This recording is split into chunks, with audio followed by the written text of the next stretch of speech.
क्यों आते हैं हम यहां? अगर कोई पूछे आपसे क्यों जाते हो सत्संग में, तो क्या जवाब होगा हमारा? भैया बहुत मजा आवे छे, सत्संग में जाता हूं, उसके बाद मेरा पूरा हफ्ता अच्छा जाता है, इसीलिए हम आते हैं, हफ्ता अच्छा करने के लिए है। हम नया और प्रभु के बारे में सत्य को ढूंढने आते हैं। तभी तो इसका नाम जहां पे हम मिले हैं और जो ये सुन रहे हैं, जो हम बोल रहे हैं, जो गा रहे हैं, उसको हम बोलते हैं सत्संग। सत्य का संग करने हम आते हैं और हम सत्य के बारे में ढूंढने आते हैं और सत्य को समझने आते हैं। एक छोटा सा कहानी बताकर शुरू करता हूं। एक बार एक भाई को बहुत खांसी हो गई थी। सुनना हाँ भाई, सब लोगों से सवाल पूछूंगा। एक भाई को बहुत खांसी थी, तो फिर कहां गया वो? होशियार लोग हैं। मैं सोचा आप बोलोगे कि कारपेंटर के पास गया। भैया इधर खांसी है, थोड़ा गला काटो। नहीं, आप सबको पता है कि कहां जाने का है। तो वो कहां गया? डॉक्टर के पास गया। डॉक्टर के पास गया, उसने डॉक्टर को दिखाया, डॉक्टर ने चेक किया और उसको क्या दिया? दवाई दिया, बोला 3 दिन खाना फिर ठीक हो जाएगा। वो 3 दिन उसने खाया, खांसी और बढ़ गई। फिर से वो डॉक्टर के पास गया, डॉक्टर को बोला कि यार अभी खांसी बहुत बढ़ गया है, ठीक ही नहीं हो रही है, सांस लेने में भी तकलीफ हो रही है, क्या करूं? डॉक्टर ने फिर से देखा, चेकअप किया, उसको दवाई दिया, सिरप का बोतल भी दे दिया, बोला अब ये दोनों ले ले। दोनों लेना शुरू किया, टाइम टू टाइम ले रहा है, खांसी और बढ़ गया है, कुछ फायदा नहीं, कुछ फायदा नहीं। 1 दिन, 2 दिन, 5 दिन, 15 दिन निकल गए यार, और इसका तबीयत और बिगड़ने लगा।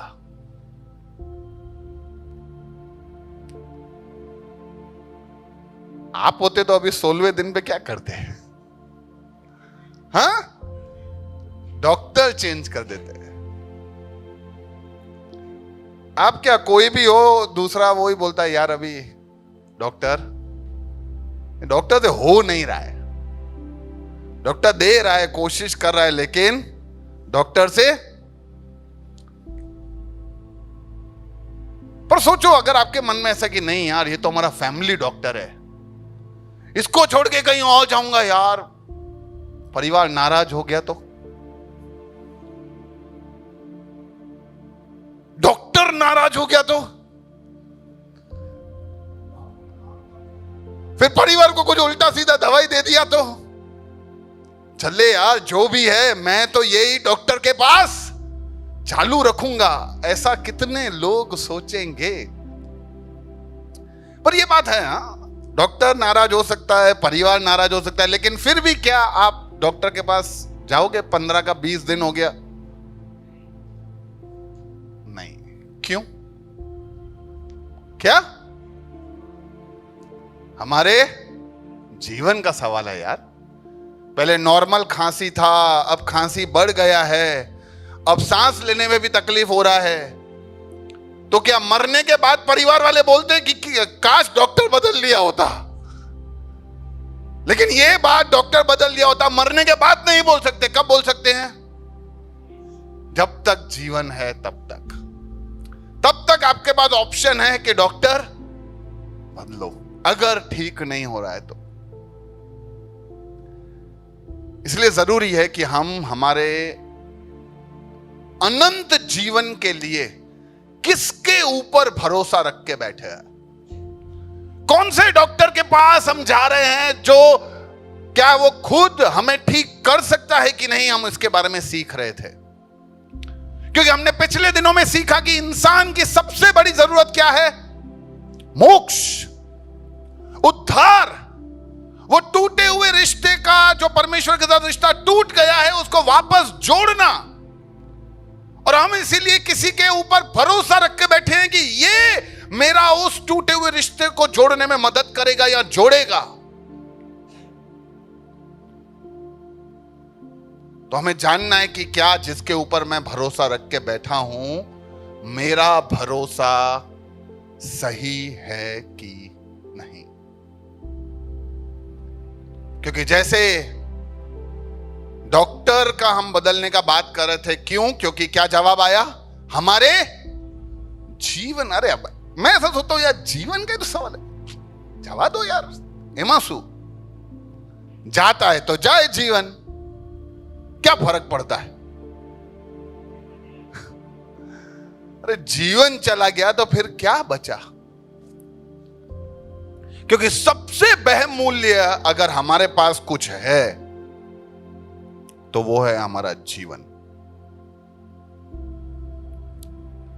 और कभी ना कहीं हम हमारे जीवन के साथ जुगार खेलते हैं, गैम्बलिंग करते हैं जीवन का। लगा मेरा जीवन इसके ऊपर, बहुत लोगों ने इसके ऊपर लगाया है, मैं भी इसके ऊपर ही लगाता हूं।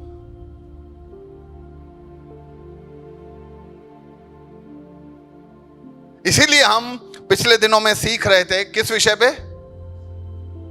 अवतार की पहचान, कि कौन है वो सच्चा अवतार, या मैं इतने सारे अवतार जो आए उनमें से किसके ऊपर अपने जीवन का, अनंत जीवन का भरोसा रखूं। हम उसके बारे में सीख रहे थे। कितनों को जानना है सच्चा अवतार कौन है? कितनों को जानना है? किस जानना है ना? बता दूं? मैं नहीं बताऊंगा। मैं आपको अवतार की विशेषताओं से परिचित करवाऊंगा। आप निर्णय लो कि सच्चा अवतार कौन है। आप निर्णय लो, जानो, खोजो, ढूंढो, परखो और फिर सत्य के ऊपर विश्वास करो। तो पिछले समय जब हम अवतार की पहचान के बारे में हम सीख रहे थे तो हमने पहला बात क्या सीखा? कि अवतार को क्यों आना चाहिए। काफी सारे लोग मानते हैं अवतार आता है पापियों का नाश करने। नहीं, अगर पापियों का नाश करने आएगा तो हम सब पापी हैं, हम सबका नाश हो जाएगा, फिर बचेगा कौन? इसीलिए वो पापियों का नाश नहीं, पापियों को बचाने आएगा, पाप का नाश करने आएगा, वो टूटे हुए रिश्ते को जोड़ने आएगा। फिर हमने दूसरी बात क्या सीखी थी? अवतार किस रूप में आएगा? क्या वो जानवर, पक्षी, कोई भी रूप लेके आ सकता है? फिर हमने यहां स्वर्गदूत या ऐसे दैविक बनकर आ सकता है? नहीं, हमने जाना, उसके कारण देखे कि क्यों वो ऐसे नहीं आ सकता। अगर उसको आना है, हमसे बात करना है तो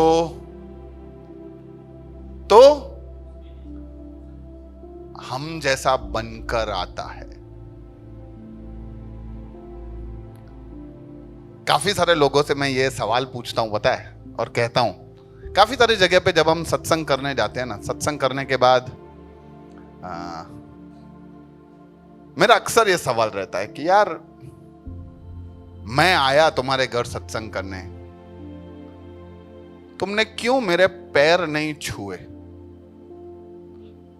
तो जवाब ऐसा आता है कि भैया ऐसा लगा नहीं कि आपके पैर छुए, क्योंकि ऐसा लगा नहीं कि आप ऊपर हो और हम नीचे, क्योंकि हम समान है ना। अब ये वीरेंद्र भाई भैया में और मेरे में क्या अंतर है यार? वो भी इंसान है, मैं भी इंसान हूं। इसीलिए मेरा फर्ज बनता है कि मैं इनको सत्य समझाकर इनको मेरे पैरों में नहीं गिराऊं, इनको बोलूं आओ यार, जो सच्चा खुदा है दोनों चल के उसके पास जाते हैं। क्योंकि मेरा काम लोगों को मेरे अंडर में करना नहीं है, मेरा काम है लोगों को ईश्वर के बारे में बताना कि भैया मेरे पैरों में मत गिरो, ईश्वर के पैरों में गिरो।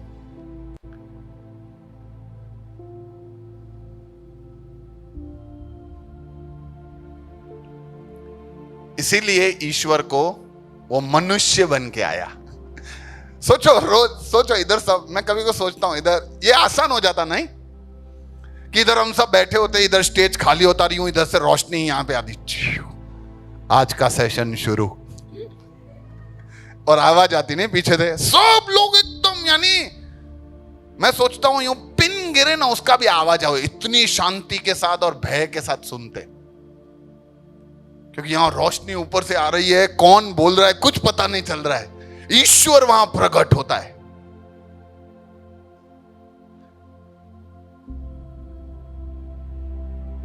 वो तो फोर्स है यार, यानी तो नाटक है, दोनों हो सकता है।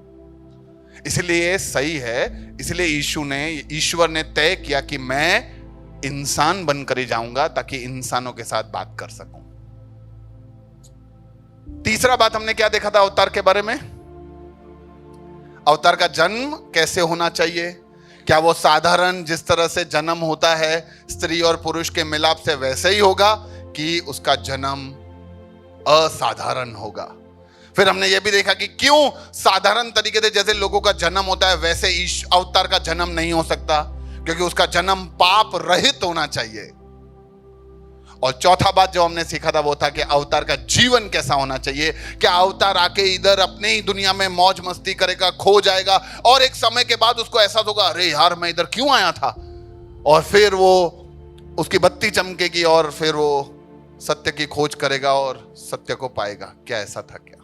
तो हमने पिछले समय में ये 4 बातें हमने देखी थी, और उसके अलावा एक विशेष चीज मैंने आपको बताया था कि लेके बैठो। क्या था? मैं इसको बोलता हूं परख पत्थर। कौन सा?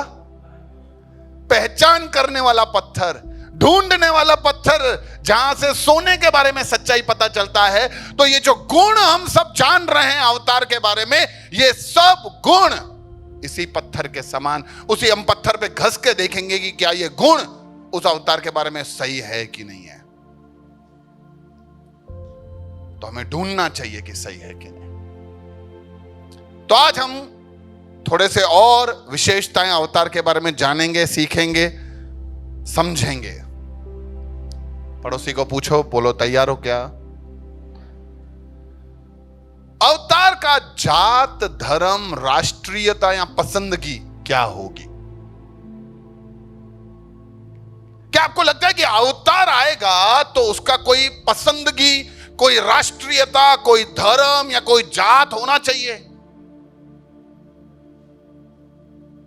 क्या अवतार आके बोल सकता है नहीं मैं हिंदू हूं, मैं मुसलमान हूं, मैं क्रिश्चियन हूं, मैं जैन हूं, मैं सिख हूं, मैं पारसी हूं? ऐसा आके अवतार का ऐसा कोई धर्म होना चाहिए?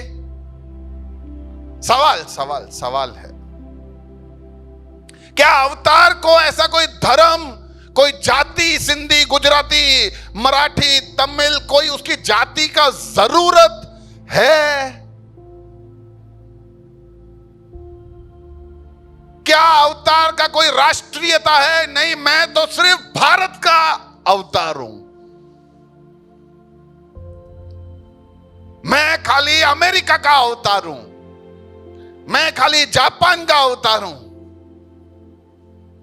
ऐसा अवतार कह सकता है?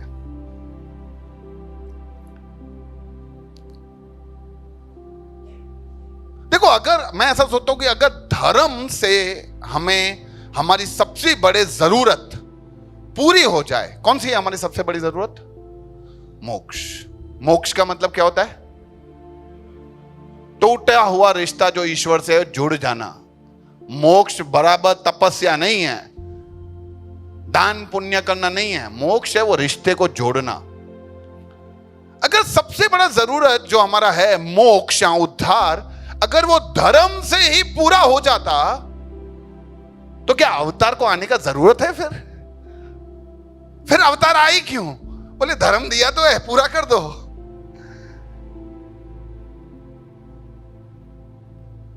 लेकिन अवतार का कोई धर्म नहीं है।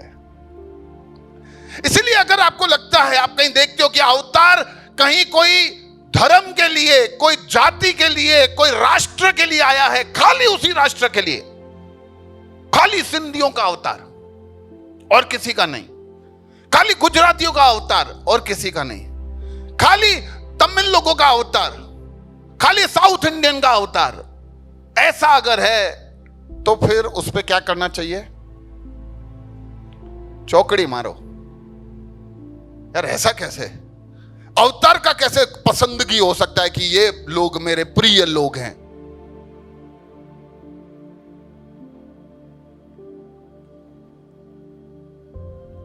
मैं ऐसे ही सोच रहा था कि अगर अवतार का ऐसा कोई प्रिय जाति या प्रिय राष्ट्र या प्रिय धर्म ऐसा कुछ होता तो क्या होता फिर?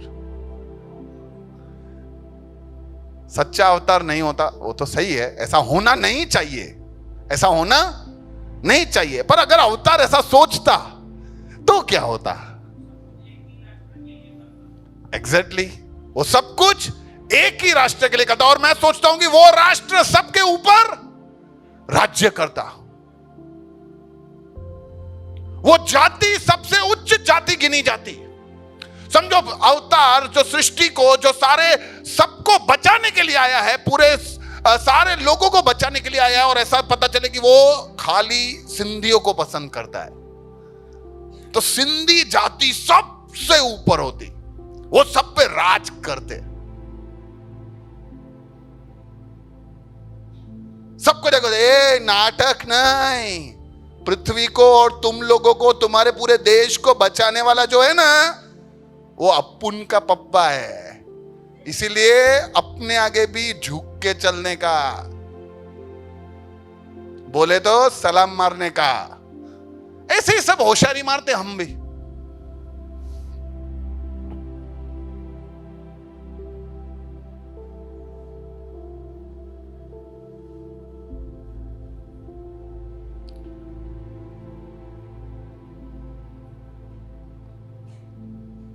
अगर मेरा बेटा है और उसको पता है कि मैं उसका पापा हूं, और बाकियों को पता है कि मैं उनका पापा नहीं हूं, तो हमेशा मेरे बेटे के प्रति मेरा लगाव, उसका मेरे प्रति लगाव, उसका मेरे ऊपर अधिकार ज्यादा रहेगा। उसको पता है कि यह पप्पा सिर्फ मेरा है, और बाकियों को ऐसा भी दिखेगा कि यह पप्पा मेरा नहीं है। ऐसा हो जाता अगर अवतार किसी विशेष जाति धर्म के लिए आता, तो उन सबको घमंड हो जाता, यह सिर्फ अपना है, पर्सनल प्रॉपर्टी जैसा हो जाता। लेकिन अवतार ऐसा नहीं हो सकता। अवतार ऐसा नहीं हो सकता। उसका कोई जात, उसका कोई धर्म, उसकी कोई राष्ट्रीयता, उसकी कोई पसंदगी नहीं है। उसके लिए कोई टेररिस्ट या उसके लिए सबसे ज्यादा सुसमाचार सुनाने वाला, दोनों लोगों से वो उतना ही प्रेम करता है। दोनों लोगों के लिए वो एक ही आस लगा के बैठा है, ये भी मेरा बेटा है, वो भी मेरा बेटा है, दोनों के लिए मैं सेम कोशिश करूंगा कि दोनों बच जाएं। इसीलिए बाइबल सिखाता है कि वो स्वर्गदूत ने उनसे कहा, डरो मत, मैं तुम्हारे लिए अच्छा समाचार लाया हूं, जिससे सभी लोगों को, क्या लिखा है? नहीं, कौन से लोगों को? सिंधी नहीं, स से सिंधी थोड़ी है, सभी लोगों को, सभी लोगों को, पूरे संसार में सबको महान आनंद। यीशु के बारे में भविष्यवाणी है कि एक ऐसा आ रहा है, एक ऐसा आया है, एक ऐसा खुशखबरी है। भाइयों बहनों, मैं खुशखबरी बता रहा हूं कि यीशु सबके लिए आया था। पहला तिमोथेयुस में लिखा है, वह यानी यीशु सभी व्यक्तियों का उद्धार चाहता है। ईश्वर सभी व्यक्तियों का उद्धार चाहता है और चाहता है कि वे सत्य को पहचाने। सत्य को पहचानो, उद्धार मिल जाएगा। इसीलिए सच्चे अवतार का कोई जाति, धर्म, पसंदगी, राष्ट्रीयता नहीं होता। ओके, अगला, अवतार का मकसद क्या होगा?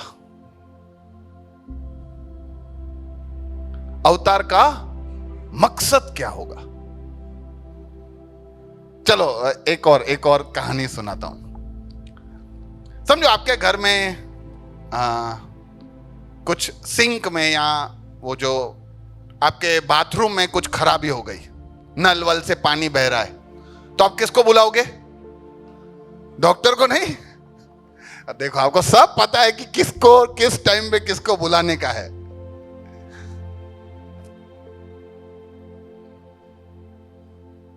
तो बीमार हो तो डॉक्टर के पास जाना, प्लम्बर के पास मत जाना, या ऐसे किसी के पास भी मत जाना जो इलाज नहीं कर सकता। आपके यहां वॉश बेसिन खराब हो गया, आपने किसी को बुलाया, पानी बह रहा है, वो आया, उसने ठीक किया, ठीक करके आपको बोला देखो भाई ठीक हो गया, हाँ तो अभी बना दिया है, अभी फिर कभी तकलीफ होती है तो ये मेरा नंबर है, आप मेरे को फोन करना और मैं आ जाऊंगा। आपने बोला ठीक है।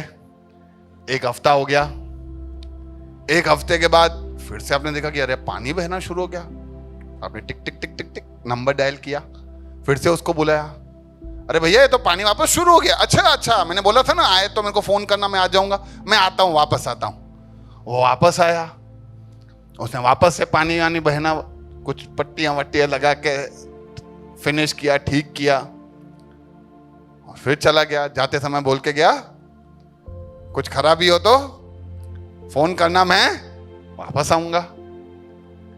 फिर 20-25 दिन और हो गए, फिर से पानी बहना शुरू हो गया। यार ये सब क्या हो रहा है यार? चलो लगा फोन, प्लम्बर आया, उसने ठीक किया, बोला अभी मस्त ठीक कर दिया है, लेकिन अगर पानी बहे तो फिर से फोन। अब थोड़े दिनों के बाद वापस पानी बहने लगा, अब क्या करोगे आप? प्लम्बर चेंज करोगे? ओके।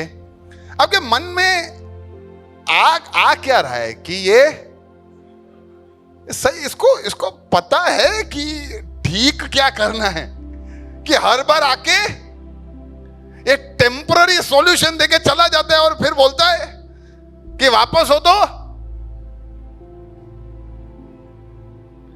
अगर तुम प्लम्बर से ऐसी अपेक्षा रखते हो कि वो आए और एक ही बार में सब कुछ ठीक करके जाए, ये बार बार क्या नाटक है? तो आपको क्या लगता है कि अवतार आएगा तो क्या उसको अपना मकसद पता है कि मैं इधर क्यों आ रहा हूं? कि वो बार बार आता रहेगा, मैं आया इस बार सॉल्यूशन देके गया, फिर थोड़े टाइम के बाद मैं वापस आऊंगा, फिर से सॉल्यूशन दूंगा, थोड़े टाइम के बाद फिर से वापस आऊंगा, फिर से सॉल्यूशन दूंगा, कि ऐसे आता ही रहेगा बार बार बार बार प्रॉब्लम के लिए, कि वो आएगा और एक ही बार में सीधा सब प्रॉब्लम का सॉल्यूशन खत्म।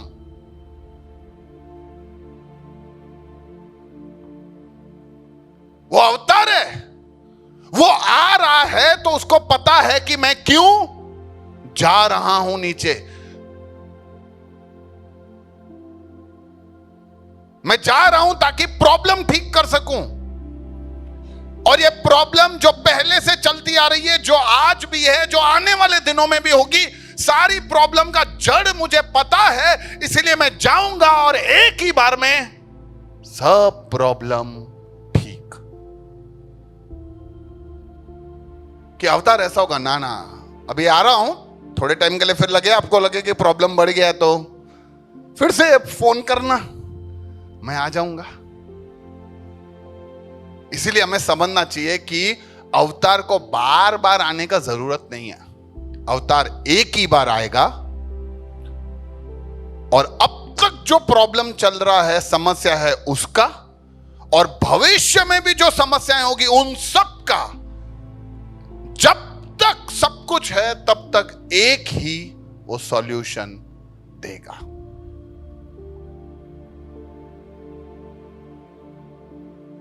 पत्थर है कि रख दिए साइड में? है। अगला बात अवतार के बारे में बहुत जरूरी है ये, क्या अवतार पाप कर सकता है? क्या अवतार आके खुद ही उस गड्ढे में गिरेगा जिस गड्ढे से हमको निकालने की बात चल रही थी?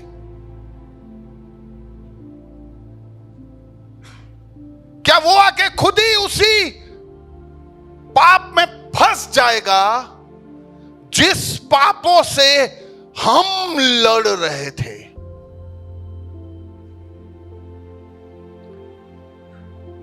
हमारा प्रॉब्लम है कि हम चीटिंग करते हैं, तो क्या आके वो भी चीटिंग करेगा? हमारा प्रॉब्लम है कि हम चोरी करते थे, तो क्या आके वो भी चोरी करेगा? हमारा प्रॉब्लम है कि हम धोखा देते हैं, तो क्या आके वो भी चालबाजी करेगा, छल करेगा?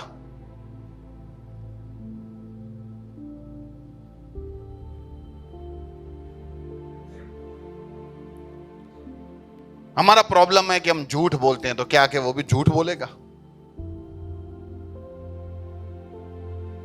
हमारा प्रॉब्लम है कि हम लोगों को मौत के घाट उतार देते हैं, तो क्या वो भी आके मौत के घाट उतारेगा? क्या अपेक्षा है हमारी अवतार के साथ? क्योंकि जैसे मैंने शुरू में आपको उदाहरण दिया कि वो डॉक्टर जिसके पास हम जा रहे हैं, हम डॉक्टर को बदल रहे हैं क्योंकि सवाल मेरे जिंदगी का है यार, और मेरा जिंदगी से बढ़कर, जिंदगी से बहुमूल्य और कुछ भी नहीं है। और ये सिर्फ बात आज जो हम अवतार के बारे में सीख रहे हैं, वो सिर्फ आज का नहीं, हमारे अनंत जिंदगी का सवाल है। तो क्या हम जिस चीजों से लड़ रहे हैं, क्या अवतार भी आके उन्हीं सब चीजों में फंस जाएगा? क्या वो ऐसा कर सकता है? सोचिए आप, क्या वो ऐसा कर सकता है? एक्चुअली क्या है, देखो यार, मैं समझता हूं कि हम सब क्या है, ईश्वर को या अवतार को बहुत ही अपने दिल से चाहते हैं। हम सब चाहते हैं यार, मैं भी चाहता हूं, आप भी चाहते हो।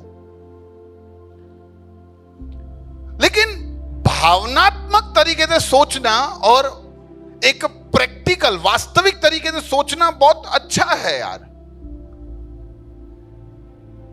किसी मां का अपने बेटे के ऊपर बहुत ही भरोसा है, और कोई आके बोल रहा है उसको कि तुम्हारा बेटा आवारा है, तुम्हारा बेटा लफंगा है, तो मां ऐसा बोल सकती है, ऐसा सब मत बोलो मेरे बेटे के बारे में। चलो एक बार बोला, दो बार बोला, अभी सब लोग बोल रहे हैं, तो भावनात्मक सोचना अच्छी बात है। लेकिन एक बार उस मां को सोचना चाहिए, चलो एक बार देख तो लो यार, ये सब लोग बोल रहे हैं, एक बार मुझे भी यकीन हो जाए। ये सब लोग बोलते हैं तुम्हारा बेटा बहुत सिगरेट पीता है, तुम्हें पता नहीं होता है रूम के अंदर से स्मेल आती है, रूम के अंदर से धुआं आता है, एक बार चेक तो कर लो उसका रूम। ये थोड़ा समझदारी का बात है, हर बार भावनाओं में बहना जरूरी नहीं है। तो अधिकांश बार हम क्या है, ईश्वर का मैटर आता है ना, हम भावना, अरे भाई वास्तविकता में भी आओ। कभी कभी हम सही रीति से सोचना भी जरूरी होता है। इसीलिए बहुत सारे लोग बोलते हैं भैया बस अवतार के बारे में हमें ऐसा सब बातें नहीं करनी चाहिए, वो अवतार है।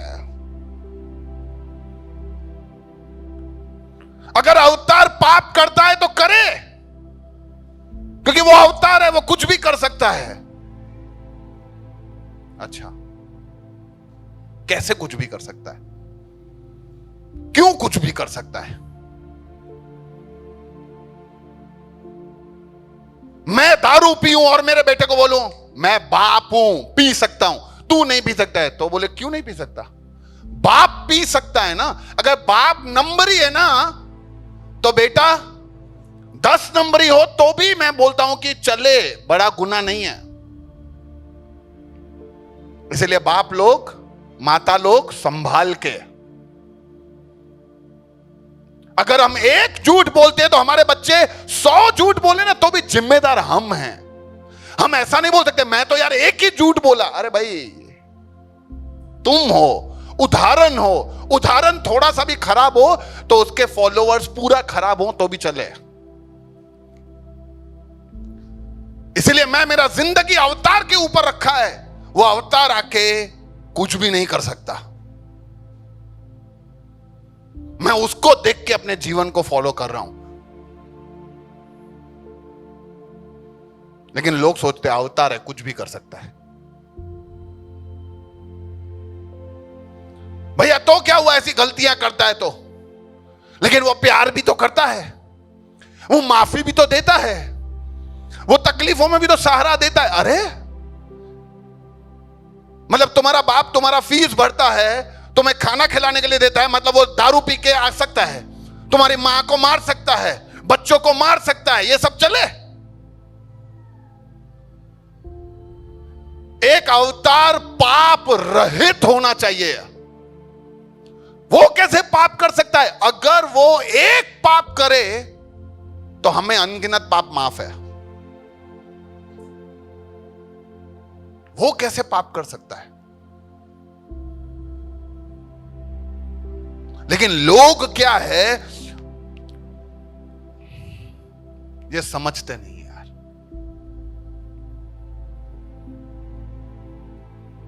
मेरी बातों को अगर तुम्हें तुम्हारे जीवन में, मेरी बातों को अगर अपने जीवन में अमल करना है ना, तो मैं तुम्हारे लिए कितना मदद करता हूं वो मत देखना।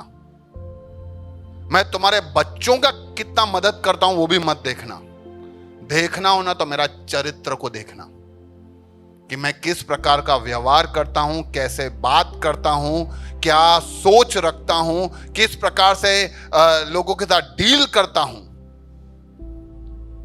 मेरे चरित्र में खोट है ना तो मेरे पीछे आने का कोई मतलब नहीं है।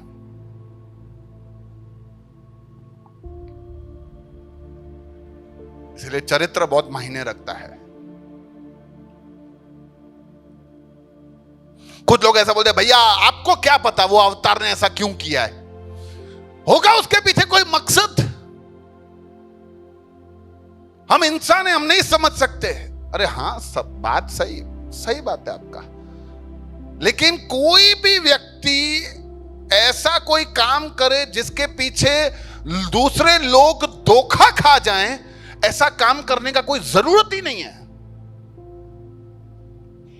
अभी मैं आपके सामने हूं, आप मेरे को जानते हो, मेरे चरित्र को जानते हो। अगर आप मुझे कहीं पे भी सिगरेट पीते हुए देखोगे तो क्या आप क्या अच्छा बोलोगे मेरे लिए, वो समझाओ। चलो मेरे को विश्वास दिलाओ। आप दूसरे को, कोई आके आपको बोले, अरे वो भैया ऐसा बोले थे, वो तो मैंने सिगरेट पीते हुए उनको देखा, कैसे तुम मेरे को बचाओगे? समझाओ। तेरे को क्या पता वो गुरु के बारे में? शायद कोई गरीब का दुकान बिक नहीं रहा था, वो कब से भूखा था, वो गुरु ने उसका सिगरेट लिया होगा पैसा देके और पी रहा था ताकि उसका धंधा चले। ऐसा? अरे धंधा चलाना है तो उसको पैसा दो, मदद करो, उसको बोलो ये दुकान गलत है, तू भी बंद कर, तेरे को मैं सही रास्ता दिखाता हूं। क्यों उनका सिगरेट उठा के मैं पी रहा हूं और फिर मैं ही आके बताऊंगा, हाँ सही बात बोला तुमने, इसीलिए ही मैं ऐसा कर रहा था।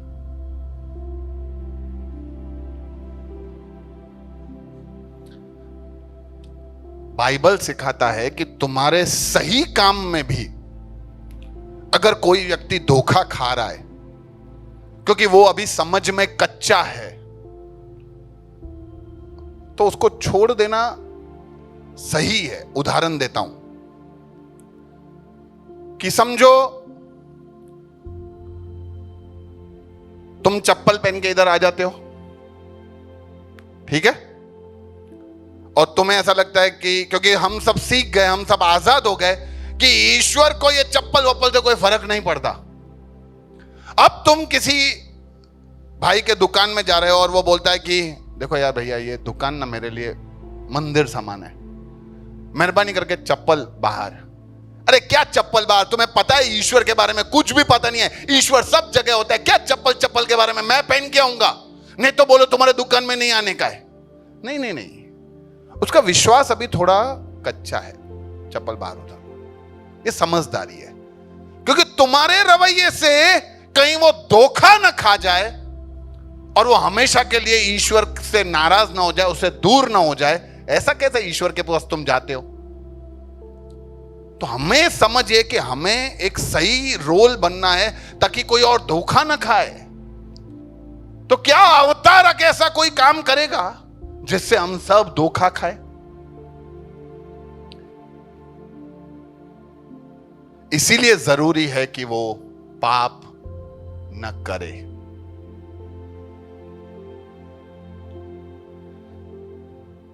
क्योंकि अगर वो पाप ही करेगा, क्यों एक अवतार के लिए पाप रहित जीवन होना क्यों जरूरी है? क्योंकि अगर वो पाप करता है तो फिर दूसरों को कैसे बचाएगा? क्योंकि तुम तो आए थे मुझे खड्डे में से निकालने, अभी तुम ही खड्डे में पड़े हो, कैसे निकालोगे तुम मुझे? दूसरा, अगर वो भी पाप करे तो फिर वो दोषी या न्याय कैसे करेगा? वो कैसे बोलेगा कि तुम गलत हो क्योंकि तुमने चोरी की है? तो बोलेंगे नहीं आपने कि आपने भी तो की है। तुम गलत हो, तुमने मर्डर किया है, आपने भी तो किया है। इसीलिए एक अवतार को पाप रहित, बिना पाप के होना जरूरी है। बाइबल यीशु के बारे में क्या कहता है कि उसने कोई पाप नहीं किया और ना ही उसके मुख से कोई छल की बात निकली। कोई पाप नहीं, कोई छल की बात नहीं। इसीलिए वो दावे के साथ बोलता है, सब लोग मेरे जैसे बनना।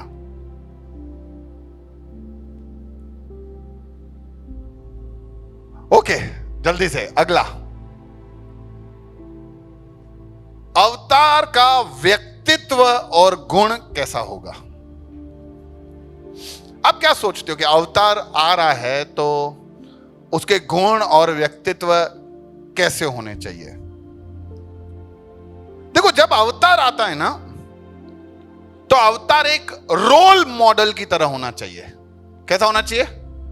Role model. रोल मॉडल यानी जिसके पीछे मैं जाऊं।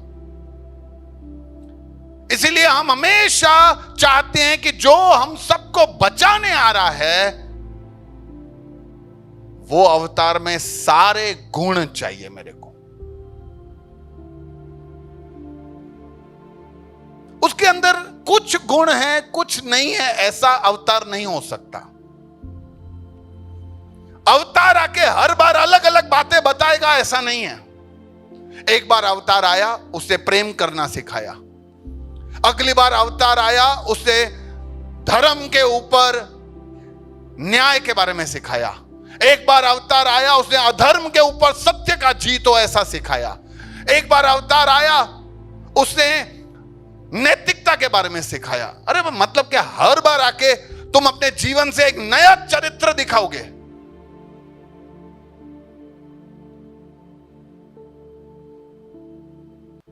कि हम चाहते हैं कि नहीं, अवतार आए तो उसके अंदर हमें सब कुछ चाहिए।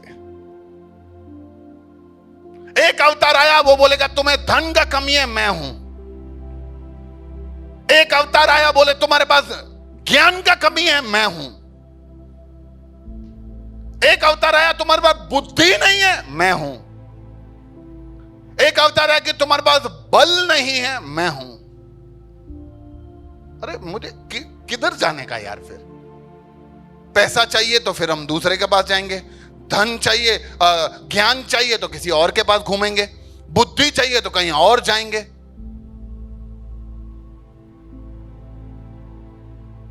इसीलिए अवतार जब आएगा, वो पूरा का पूरा संपूर्ण होगा। तुम्हें ज्ञान चाहिए, तुम्हें बुद्धि चाहिए, तुम्हें नैतिकता चाहिए, तुम्हें क्षमा चाहिए, तुम्हें प्रेम चाहिए, तुम्हें दया चाहिए, तुम्हें किस तरह से जीवन को जीना चाहिए, तुम्हें कोई भी कमी है, कोई भी घटी हो, कहीं से भी जा रहे हो, सबका सॉल्यूशन मैं ही दूंगा। मैं हूं। मुझे पता है तुम सब कहां कहां से गुजरते हो, तुम पैसे की तंगी में हो, तुम्हें ज्ञान नहीं है, तुम्हें बुद्धि नहीं है, तुम्हारे पास क्षमता नहीं है, तुम माफ नहीं कर पाते हो, तुम प्रेम नहीं कर पाते हो, तो मुझे 5 अवतार आने की जरूरत नहीं है, मैं हूं। एक ही बार आऊंगा, एक ही बन के आऊंगा, एक ही सॉल्यूशन देके जाऊंगा, सब कुछ उसके अंदर होगा। बाइबल सिखाता है कि यीशु मसीह कल भी वैसा था, आज भी वैसा है और युग युगांतर तक वैसा ही रहेगा। कौन दावा करेगा ऐसा?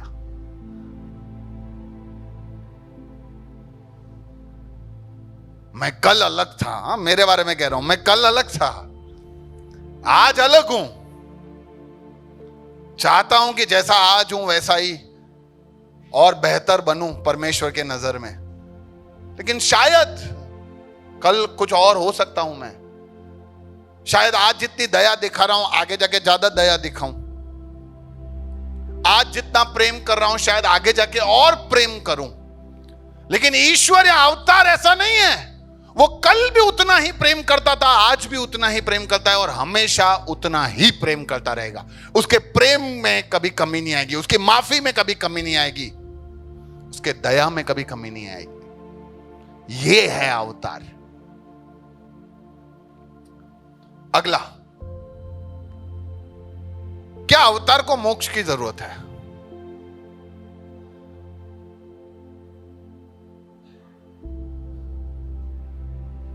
क्या अवतार को मोक्ष की जरूरत है? क्या अवतार को भी अपना रिश्ता बनाने का है ईश्वर के साथ? क्या अवतार भी जंगलों में, पहाड़ों पे जाके तप जप करेगा ताकि वो भी रोशनी में आ सके? क्या उसको भी रोशनी का जरूरत है?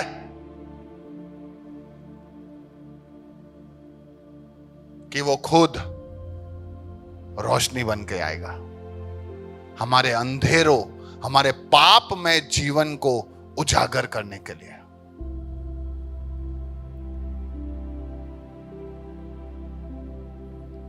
वो आ रहा है तो जरूरी है कि वो रोशनी बन के आए ताकि हमारे अंधेरे जीवन में हमें बताए कि हम कैसे चलना है। इसलिए उसको मोक्ष की जरूरत नहीं है। अगला, अवतार की सबसे बड़ी चुनौती है। क्या है? हम सब लोग इस चुनौती के आगे निर्बल हैं। हम सब लोग एक ना एक दिन इस मौत के फंदे में फंस जाएंगे, गिर जाएंगे, पड़ेंगे। हम सब लोग मर जाने वाले हैं एक दिन। हम सब के ऊपर मृत्यु आने वाला है।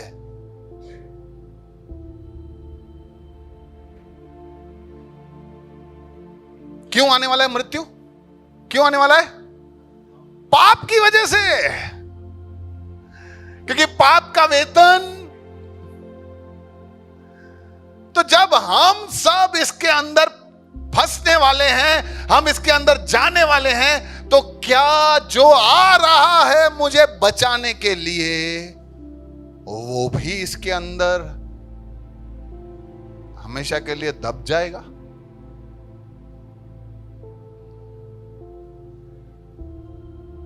देखो, एक अवतार को मृत्यु के ऊपर जीत पाना अनिवार्य है, क्योंकि यदि वो नहीं जीत पा रहा है तो फिर वो मुझे कैसे मृत्यु से बाहर निकालेगा।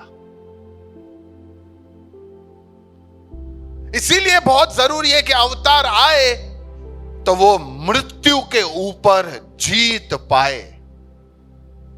बहुत सारे अच्छे अच्छे धर्मी लोगों के बारे में मैं सुनता हूं। कुछ लोग उनको गुरु बोलते हैं, कुछ लोग अलग अलग महान नाम दे देते हैं। बोलते हैं मैं उनके जीवन से ये सीखा, उनके जीवन में उन्होंने ये बोला, उनके जीवन में उन्होंने ये चमत्कार किए, अच्छे हैं।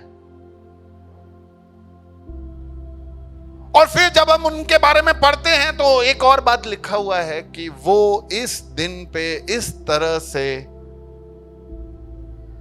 इस दुनिया को छोड़कर चले गए, उनकी मृत्यु हो गई।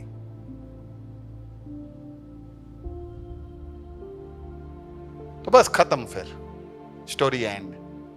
तो फिर मैं भी ऐसा कर ही सकता हूं ना, मैं भी एक अच्छा भला आदमी बन सकता हूं, मैं भी अच्छी अच्छी बातें कर सकता हूं, अच्छा सत्संग कर सकता हूं, अच्छे लोगों को ज्ञान की बातें दे सकता हूं, अच्छे बुरे लोगों जो बुरे रास्ते पे चलते हैं उनको सही मार्ग में ले सकता हूं। मेरे बारे में भी आप पुस्तकें छापो और लास्ट में वो भी लिख देना कि इस दिन गिरीश भाई का मृत्यु हुआ। खैर वो तो स्टार्टिंग में कवर पेज पे लिखा होगा, सत्य की पहचान गिरीश भाई 1982, और फिर एक डेट दिया होगा।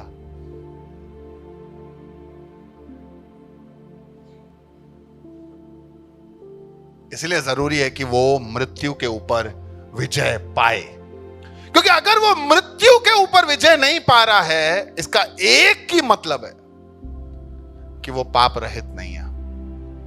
क्योंकि पाप रहित व्यक्ति ही पाप के दंड के ऊपर मृत्यु पा सकता है। पाप या मृत्यु एक दंड है। किसका दंड है? पाप का। तो वो दंड अगर मुझे मिल रहा है, मतलब मैं पापी हूं। इसीलिए हमें यह भी जानना चाहिए कि क्या अवतार उस मृत्यु के इस पड़ाव को क्रॉस कर कर आगे पहुंचा कि नहीं पहुंचा।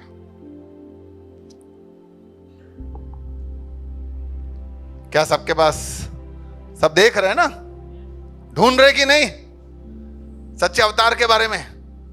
आज हमने 6 बातों के बारे में जाना। इन ऑल हमने 10 बातें देखी एक अवतार के विशेषताओं के बारे में। पहला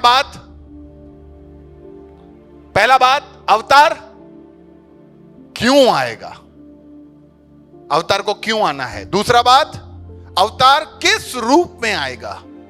तीसरा बात, अवतार किस प्रकार से जन्म लेगा। चौथा बात, अवतार का जीवन कैसा होगा। पांचवा बात, अवतार का क्या कोई जात पात, राष्ट्रीयता, धर्म, पसंदगी होगा। छठा बात, क्या अवतार को उसका मकसद पता है। सातवां, क्या अवतार पाप करेगा। आठवां, क्या अवतार का गुण सेम रहेगा कि बदलता रहेगा। क्या अवतार को मोक्ष का जरूरत है। और लास्ट हमने पढ़ा कि क्या अवतार मृत्यु के ऊपर जीत पाएगा। ये बातें हैं, आप अपने जीवन में किसी भी अवतार के ऊपर लगाओ, चेक करो, आपको जहां संतुष्टि मिलती है वहां जाओ, अपने आप को धोखा ना दो। लेकिन फिर भी कुछ लोगों के कुछ सवाल हैं, जल्दी से 5 मिनट में खत्म करता हूं और फिर मैं आपको आपके निर्णय पे छोड़ता हूं। हम एक छोटा दुआ करेंगे अंत में। आइए हम जल्दी आज के सवाल देख ले। पहला सवाल, भाई आपने कहा कि अवतार किसी विशेष जाति या धर्म के लिए नहीं आ सकता, पर यीशु मसीह भी तो क्रिश्चियन लोगों के लिए आया है। लोगों का सवाल है। मैं पूछता हूं कि कैसे पता चला आपको कि यीशु क्रिश्चियन लोगों के लिए आया? क्यों सर? जीसस क्राइस्ट, क्रिश्चियन सब मेल खाता है, उसी के लिए आया है। भाई क्राइस्ट का मतलब होता है मसीहा। क्या होता है? मसीहा।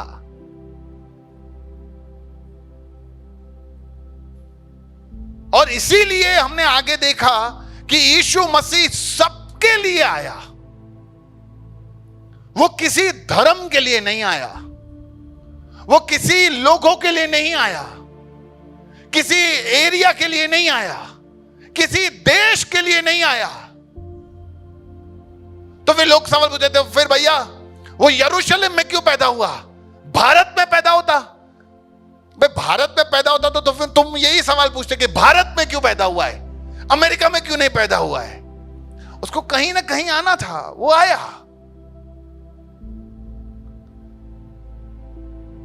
और कहीं कहीं पे भी पैदा हुआ हो, उससे हमारे को क्या, उसका जो मतलब है यहां आने का, क्या वो मतलब मेरे जीवन में पूरा हो रहा है या नहीं। इसीलिए क्रिश्चियन धर्म को बनाने या उसका फैलाव करने के लिए यीशु मसीह नहीं आया, तो लोग धर्म बना देते हैं यार। क्रिश्चियन वो नहीं जो कपड़े बदले, जो लॉकेट बदले, जो मुखौटा बदले, जो किताबें बदले। मसीह वो है जिसके अंदर जो यीशु के कहने पे और उसके सिखाए हुए बातों पे चलता है। When Christ is in,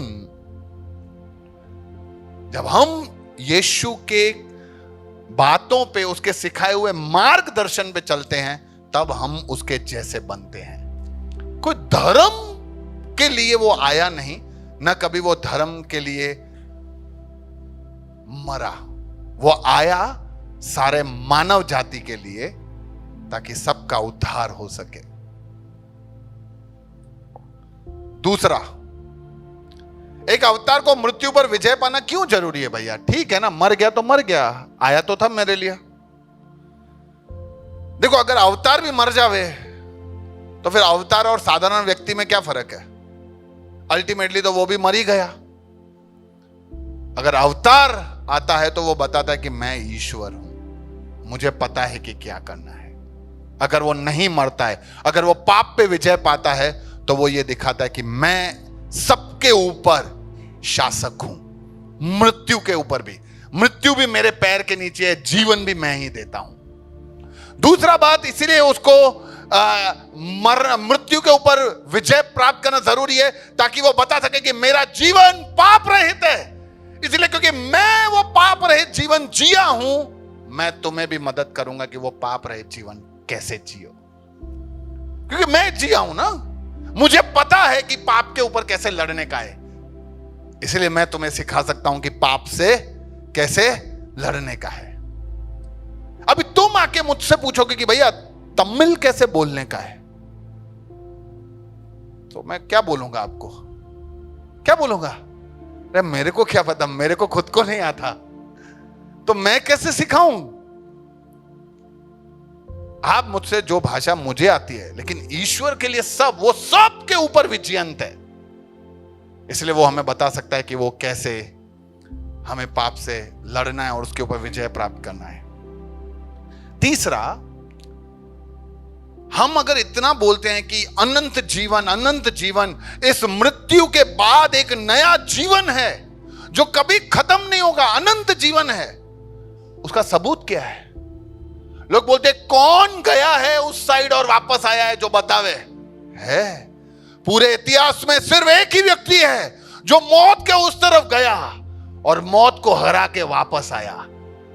पूरे इतिहास में सिर्फ यीशु मसीह है जो मौत के ऊपर विजय गया, जो आया मेरे लिए, तुम्हारे लिए आया, हमारे लिए जिया, मारा गया और तीसरे दिन जी उठा।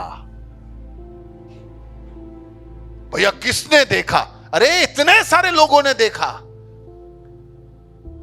इतिहास बताता है कि 500 से अधिक लोगों ने उसको देखा। और ऐसे नहीं एक बार देखा, यूं देखा और गायब हो गया। 40 दिन तक अलग अलग अलग अलग लोगों को दिखाई दिया। इसीलिए वो वायदा करता है। दो लोग हैं, आपको दुबई जाना है। कहां जाना है? एक जन आपको बोलता है कि दुबई में यार बहुत मस्त है, दुबई में बहुत बड़ी बड़ी इमारतें हैं, दुबई में मस्त रोड हैं, मस्त है, मैं तेरे को सब बताऊंगा। दूसरा भी आपको वही बोलता है कि हाँ हाँ वहां पे बहुत मस्त है, बुर्ज खलीफा है और बहुत बड़े शानदार बीचेस हैं वहां पे, मैं तेरे को सब डिटेल दूंगा। आप दोनों से पूछते हो तुम दोनों में से गया कौन है दुबई? दोनों बोलते हम दोनों गए हैं। आप बोलोगे लाओ सबूत, तो उसके पास कोई सबूत है? क्या है सबूत? वो पासपोर्ट दिखाएगा। वो पहला वाला बोले पासपोर्ट नहीं है, लेकिन मैं गया हूं दर्शन में, मेरे को दर्शन आया था दुबई का, इसलिए मेरे को सब पता है। दूसरा बोले देख भाई, ये अगले साल ही मैं पूरा दुबई घूम के आया हूं, किस पे भरोसा करोगे यार? इसलिए मैं तुमको ये भरोसा नहीं दे सकता कि अनंत जीवन, भरोसा रखो गिरीश भाई पे, क्योंकि एक दिन गिरीश भाई भी मर जाएंगे, लेकिन जो मरकर वापस आया है वो भरोसे के लायक है, हम उस पे भरोसा रख सकते हैं। और आखिरी बात, क्या यीशु मसीह भी मोक्ष पाने के लिए क्रूस पर नहीं चढ़े? अरे यीशु मोक्ष पाने के लिए क्रूस पे नहीं चढ़े, मोक्ष हमारे लिए देने के लिए वो क्रूस पे चढ़ा, कि हमारा वो जो रिश्ता टूट गया है, जिसका कोई उपाय नहीं है, हमारा कोई काम उस ईश्वर के साथ वो मोक्ष को नहीं ले आ पाता है, इसीलिए यीशु आया, अपने लिए मोक्ष लेने लिए नहीं, हम सबको मोक्ष देने के लिए वो क्रूस पे चढ़ा। इसीलिए उसने जो भी ये कठिनाई उठाई, वो सिर्फ और सिर्फ हमारे लिए था, ताकि हमारा रिश्ता उस ईश्वर के साथ जो टूट गया है वो वापस जुड़े। हम जो पाप में जीवन जी रहे हैं वो पाप रहित जीवन हो जाए, और हम सब उस ईश्वर के साथ जुड़ जाएं।